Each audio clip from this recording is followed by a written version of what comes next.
First time at Beyond Expo. Pretty amazing. Sports here in the Great Bay Area. They show you a lot of love. Your role is more and more diversified. I'm more so like the bridge. Focused on the investment business. Definitely something that will be happening in the near future. Always do this gesture, showing your appreciation for everything. Exactly. I'm deeply humbled and I'm super appreciative for all of what China has done for me.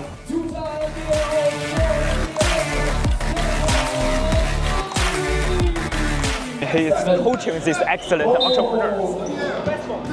这边毫不犹豫，你们要怎么打呢？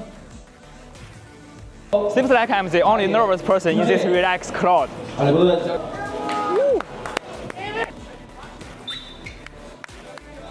Stephon, what's going on, buddy? How you doing? How are you doing, man? Cool.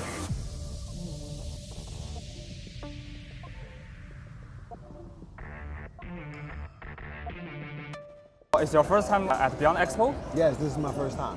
So how was your feeling? Like you just saw that left-hand guy with a robotic arm. Pretty amazing, man. Yeah. It's pretty cool that we live in an era where we're not limited, you know, from science to technology, to be able to see technology being utilized to help someone who has lost their arm be able to have mobility, to use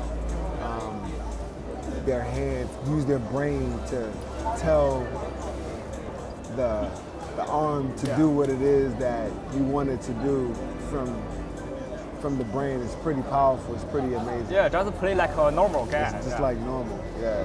So let's turn to the sports here in the Great Bay Area. We always regard the Guangdong, Hong Kong, Macau as an entity called Great Bay Area.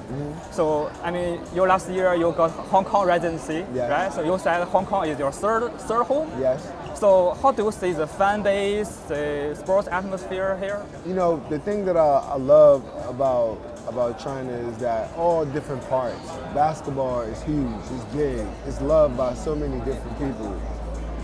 And for me, being in China for the last 14 years, coming to Macau, playing in Guangdong, playing championship games in Guangdong, I'm sure the people here in the South area, they've all witnessed and they watch. So, you know, it's like good blood and bad blood. It's like when you play against them, they hate you. Yeah. And then when you see them out, because they know what you've done on the court, they respect you and they show you a lot of love. Absolutely. So for me, I love that type of energy, you know, geared from sports.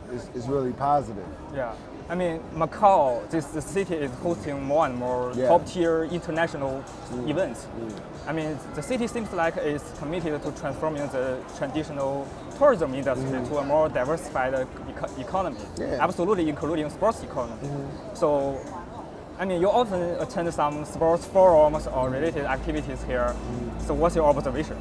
My observation, beyond, is definitely a trend set for that, for sports, for engineering people's minds to become acclimated towards what's happening here. Yeah. You know, you can see like Macau Bears, you know, because of them, I know about basketball, you know, on a professional level. Yeah. So being able to witness that and seeing the transformation of basketball and sports being taking place here is great. You know, I hope more people can come here to be able to experience all of the positivity. Absolutely. So, I mean, your role is more and more diversified. Hong Kong residency and also serving as an ambassador of Hong Kong Sports Foundation. What do you see your role like promoting sports communication? Of like course. that? I mean, I think for me, you know, because I play sports and because I'm from America but love China and I've integrated in to the culture here in sports and life. I'm more so like the bridge, you know, to be able to show the West what the East is doing, and for the East to allow me to show the West what's actually happening. And I think for myself, being able to be in that position to have that role after playing here for 9 years and coaching here for 4 years, you know, that completely integrated me.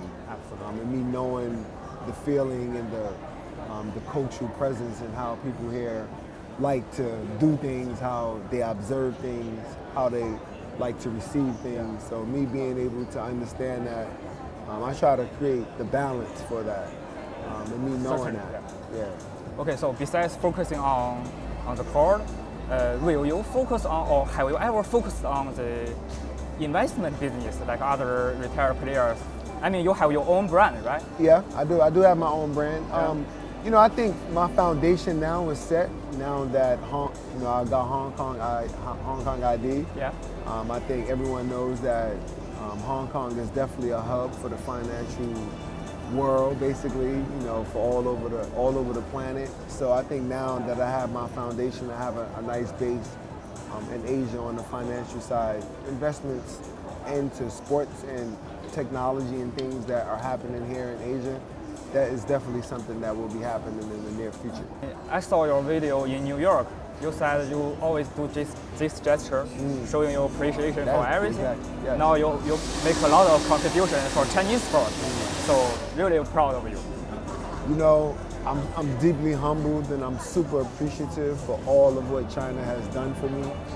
You know, and this is my way of how I give back from how I was able to revitalize my basketball career, my life. You know, I grew as a human being being in China through the Chinese culture to help calm my spirit and help my mind be able to focus on a different level, you know, by integrating the Chinese culture into my life. I think for me, this way of how I live my life now is completely different how I lived my life then. Okay. So, you know, being in China is a place where, you know, I feel my spirit can be free. You know, moving forward, I plan on to continue to support my team. I continue to plan on doing what it is that I do with the NBA. I love being one of the players that represents the NBA here for NBA Asia. I think that is really positive and powerful in what NBA Asia is doing for the global market. I think basketball is getting even bigger, and I'm just happy that I have a role and I'm able to play a part. Absolutely. Yeah. Thank you, man. Thank Appreciate you. it. Thank you.